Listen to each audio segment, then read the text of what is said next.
Então vamos lá? Olha só, a gente tem uma boa notícia aí que foi o seguinte, né? A CVM finalmente decidiu liberar aí o tal do BDR para todos os investidores brasileiros, mesmo quem não tem R$ 1 milhão.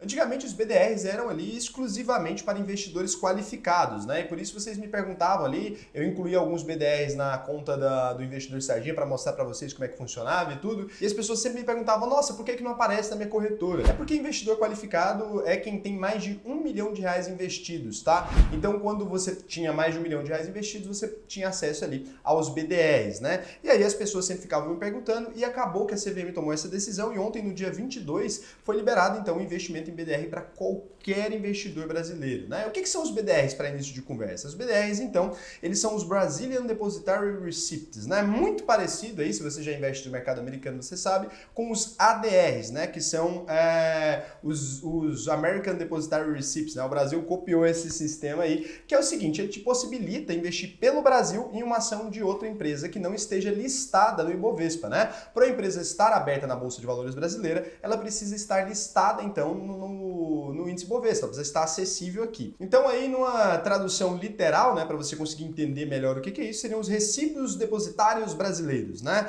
É o recibo de uma ação e não uma ação em si. Então você poderia comprar por aqui. Nem sempre cada BDR equivale a uma ação, tá? Muita gente pensa assim, eu tenho um BDR de Apple, então eu tenho uma ação de Apple. Não necessariamente. Um BDR pode sim equivaler a uma estoque, né, uma ação americana cotada lá fora, ou uma ação de qualquer outro lugar do mundo, na verdade não precisa ser americana necessariamente, ou dois BDRs podem equivaler ali a um estoque, né, dependendo do preço da ação. A empresa que vai criar esses BDRs no Brasil, ela pode decidir que não fica legal, que esse preço não é bom para os brasileiros, né? E ela pode ali criar, tipo assim, cada 10 BDRs equivale a uma ação. Então isso não muda nada, não é um critério importante, mas o importante é que tem que ter lá dentro, né, dessa empresa lá, tem que ter um número de ações as quais elas estão vendendo ali. Eles não podem simplesmente inventar, tá? Então para cada ação que você tem, de fato existe uma parcela de uma empresa americana dentro dessa ação lastreando ali. São recibos lastreados em ações americanas. E aí, esse recibo ele é considerado por muitos brasileiros aí como uma forma de investir no exterior, né? Se expor ao mercado americano. Mas será que isso realmente vale a pena? Será que faz sentido comprar BDRs no Brasil? É uma boa ideia investir em ações americanas pelo mercado brasileiro? Olha só, tem muita gente falando que é a melhor ideia do mundo, que é fascinante, mas normalmente essas pessoas podem ter um conflito de interesse, às vezes dono de corretora, alguma coisa desse tipo.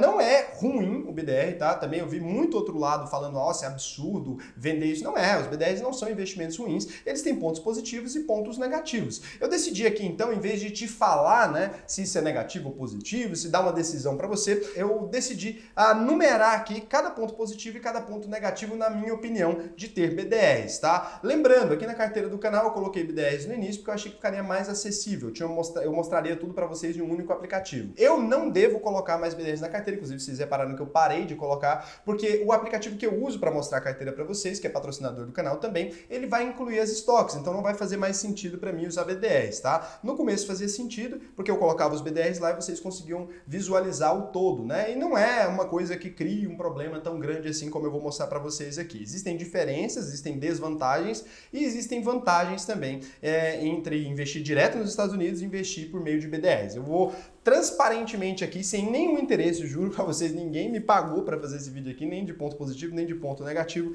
Eu vou falar aqui a minha opinião totalmente imparcial sobre esse assunto. Então, o que são os pontos positivos de ter um BDR ali? Se você investe só no Brasil, o primeiro ponto positivo que você vai ter é uma proteção ali ao real, né? Porque o real oscila demais de preço. O real já caiu mais de 33% esse ano. Então, assim, quando você vai olhar lá a cotação do dólar e compara com o real, se você pegar desse último ano aí, você vai ver que o real caiu demais, né? Então, o real caiu, teve uma queda de 33%, o que significa que você ficou 33% mais pobre. Se você tivesse investimentos em BDR, como eles estão cotados em dólar, né, lá nos Estados Unidos, normalmente, né, a cotação dele está em real, ele ia fazer pelo menos proteger o real dessa disparidade com o dólar. Então, se você tivesse investido em BDRs, a conversão é imediata, você veria ali a sua carteira crescer em reais, né? Mesmo que as empresas permanecessem lateralizadas, se o dólar cresce em relação ao real, a sua carteira seria atualizada, né, em reais ali, então você veria pelo menos manter esse valor estando investindo lá fora. Então, uma boa ideia ali para você se proteger da desvalorização do real e para você estar diversificado internacionalmente de certo modo, né?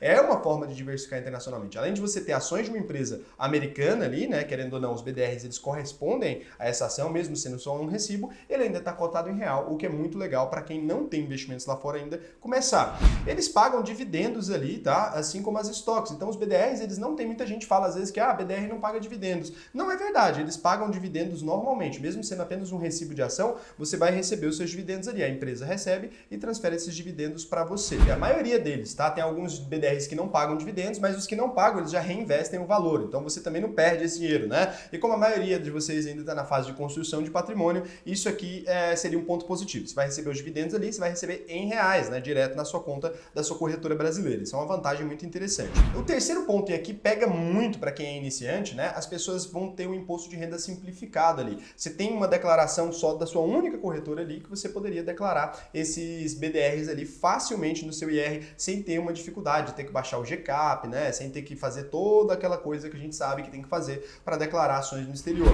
Então isso aqui seria uma vantagem, o imposto de renda para ações, para estoques americanas. Apesar de ser fácil, ele é complicado, é difícil de aprender ali, né? Mas depois que você aprende, é simples de ser feito, mas algumas pessoas não gostam, preferem deixar tudo mais fácil dentro da mesma corretora. Então nesse ponto, de fato, né? O terceiro ponto ali que eu considero um ponto positivo dos BDRs seria, de fato, essa facilidade na hora de declarar imposto, né? E o quarto ponto que muita gente não sabe, né, é que você pode converter os seus BDRs, isso é um ponto positivo, se você já tem BDRs principalmente, é que você pode converter o seu BDR em estoques de fato, né? Você pode ver ali quem é a empresa responsável, você pode ir lá no site da B3, ver quem é a empresa responsável ali e a proporção de que isso corresponde, e você pode entrar em contato e solicitar a conversão. Então, a partir desse momento, você teria ali estoques direto nos Estados Unidos. Então, assim, muita gente fala, os BDRs não equivalem a estoques. Sim, mas você pode transformá-los, tá? É uma coisa que não é muito difícil de ser feita, você converter os seus BDRs em estoques, se você assim desejar. Inclusive, se você já tem BDRs, você pode fazer esse procedimento. Eu devo fazer esse procedimento aqui principalmente para filmar, para fins de instrução, porque futuramente eu sei que isso vai acontecer mais vezes, aqui com os BDRs do canal, né? Como a gente não vai mostrar mais BDRs aqui, só estoques, e eu vou abrir uma carteira de estoques que eu vou mostrar para vocês, para a gente ir complementando a carteira do canal pouco a pouco, e vocês aprenderem sobre ações americanas. Agora que esse assunto ficou em alta, vai ser muito mais fácil. Então, você pode converter ali. E o quinto ponto aqui é exatamente isso, né? Tem uma extrema facilidade em comprar BDRs. BDRs agora você compra da mesma maneira que você compra ações. Você tem uma conta na corretora, você digita um código e pronto, tá comprado o seu BDR, né? E para investir no exterior, você vai ter que abrir outra conta, numa corretora normalmente diferente da que você já tem. Você vai ter que aprender a lidar com o câmbio. Tem corretora que aceita TED. É verdade, hoje em dia tem uma facilidade muito grande, né? Você envia um TED para a corretora. Mas existem taxas ali, muita gente não fala sobre essas taxas. Então existe o IOF que você vai ter que pagar, existe a conversão, existe o deságio na moeda, isso aqui muita gente não fala, né? Tem gente que vai abrir conta lá fora simplesmente para comprar IVV porque disseram para ele que IVVB11 é pior do que IVV. Aí essa pessoa, no procedimento de fazer isso, se você for abrir uma conta lá fora só para investir, por exemplo, no ETF IVVB11, né? Para quem não sabe, ele é o ETF que tem ali as 500 maiores ações americanas e ele é simplesmente um ETF que compra ações de outro ETF lá nos Estados Unidos, que é o IVV, né? Então, se você for abrir essa conta só para isso, eu não vejo como compensador. Por quê? Porque você pagaria a taxa, você teria toda essa dor de cabeça e tudo por um pseudo volume que você ganharia, que na verdade não é verdade. Na hora que você está enviando dinheiro, né, nessa fase de aportes, você acabaria perdendo dinheiro, porque cada dólar ali que você envia, você perde 10 centavos na cotação e tudo, né? Essas corretoras cobram essa taxa. Então, simplesmente para investir em IVV lá fora, eu não vejo que compensa. Para ter uma carteira de estoques, eu já acho que só compensa lá fora, tá? Mas é extremamente fácil, de fato, investir em BDRs e você tem aqui. Tá bom, Raul, falou ponto positivo pra caramba, vamos para os pontos negativos, né? Pra gente ser bem imparcial. E aí, no final, eu vou dar minha constatação ali. Primeiro ponto negativo, quando você investe em BDR, seu dinheiro fica no Brasil, sujeito à legislação brasileira. Você está comprando recibos de ações, lembra? Você não está comprando ações. Então você está investindo em um recibo que outra empresa criou esse recibo de uma ação americana no Brasil. Então seu dinheiro está diretamente no Brasil, né? Você está exposto ao dólar e tudo mais, só que pelo Brasil. Qualquer mudança na legislação brasileira de ações, por exemplo, permitir ou proibir BDRs, já impacta na sua vida, né? Então você ficar exposto à legislação de um único país e a uma moeda, né, que a gente, querendo ou não, seu dinheiro continua em reais ali, vender porque vai ser convertido imediatamente, eu não sei se é a ideia mais inteligente do mundo, tá? Então, assim, eu prefiro diversificar em diferentes países quando eu vou falar de diversificação, porque se você deixar todo o seu dinheiro só no Brasil, se o Brasil fizer um confisco, alguma coisa, Raul, é uma hipótese extrema. Sim, você teria seu dinheiro todo confiscado ali, né? Se você tivesse diversificado em outro país, isso não aconteceria. Isso para mim é um ponto muito negativo. Aí depende da sua confiança no governo brasileiro. O segundo ponto, né? Uma baixa liquidez. Os BDRs, no geral, antigamente eles eram só para investidores qualificados e eles tinham baixa liquidez. Pode ser que agora esse cenário mude e eles fiquem mais líquidos, mas ainda assim, eu não imagino um cenário de alta liquidez nesses recibos, tá?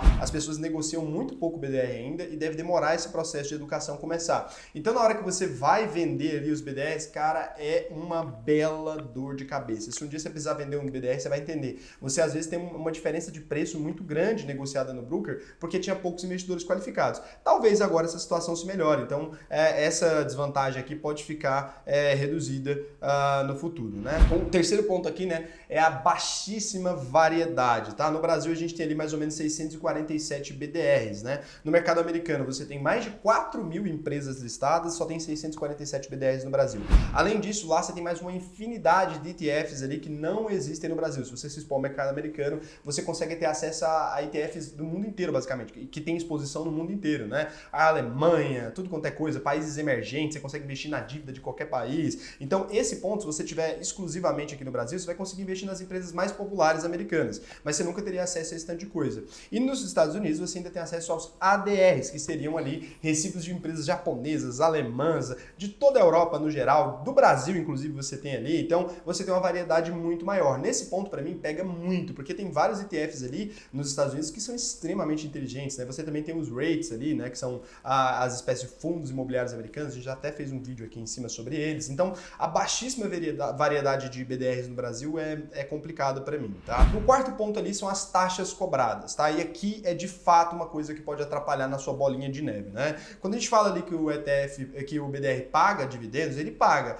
Mas você concorda que a empresa que foi lá, teve esse trabalho de transformar, trazer esse BDR para o Brasil, colocar esse BDR acessível, tem um custo de administração disso, de ter um funcionário ali para comprar ações dessa empresa, para manter isso tudo funcionando na proporção, ele tem um gasto e, obviamente, ele quer ter lucro, né? Então, eles cobram ali 5% em média dos dividendos, né? Então, você receberia ali como fosse um impostozinho a mais de 5% a mais ali de dividendos retidos ali, 5% dos dividendos retidos como lucro dessa empresa que emitiu esse BDR, né? Então, assim, isso aqui é uma coisa que pega muito. Qual que é a minha conclusão, então? BDR vale a pena?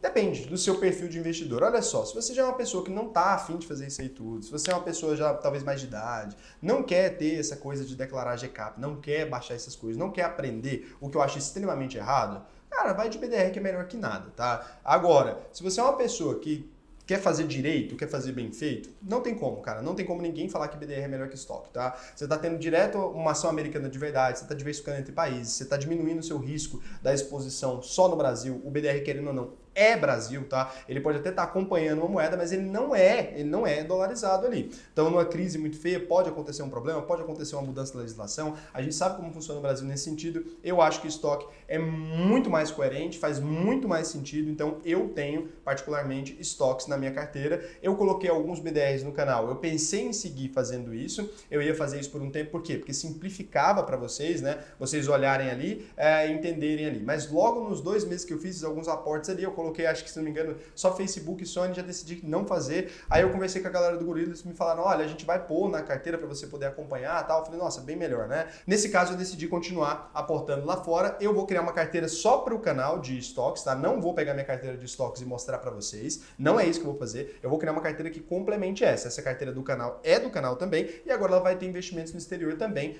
pelo canal, tá? Não vai ser ali, não vou pegar minha carteira, eu vou abrir minha carteira de estoques. Não é isso. A gente vai criar uma carteira educativa aqui, que é o propósito do canal, né? A gente ir construindo isso aos poucos, porque a ideia não é vocês chegarem aqui e ver tudo pronto de uma hora para outra. A gente vai construir esse raciocínio. Então a gente tinha principalmente investimentos em ações, a gente começou ali tendo muitas small caps, vocês viam que oscilava, aí a gente foi incluindo algumas blue chips, a gente foi incluindo alguns conceitos, aí agora a gente está incluindo algumas empresas do exterior, a gente já incluiu alguns investimentos de renda fixa, a gente vai incluir alguns ETFs americanos, e vocês nesse tempo vão aprendendo. Inclusive, provavelmente nesse momento você está vendo o vídeo, a gente tá chegando muito perto dos 100 mil inscritos. Então, cara, deixa sua inscrição aqui. E nesse vídeo, para você que assistiu até o final, só para quem assistiu até o final, tem uma surpresa que está escondida aqui. Por conta dos 100 mil inscritos, eu estou dando prêmios aí para vocês.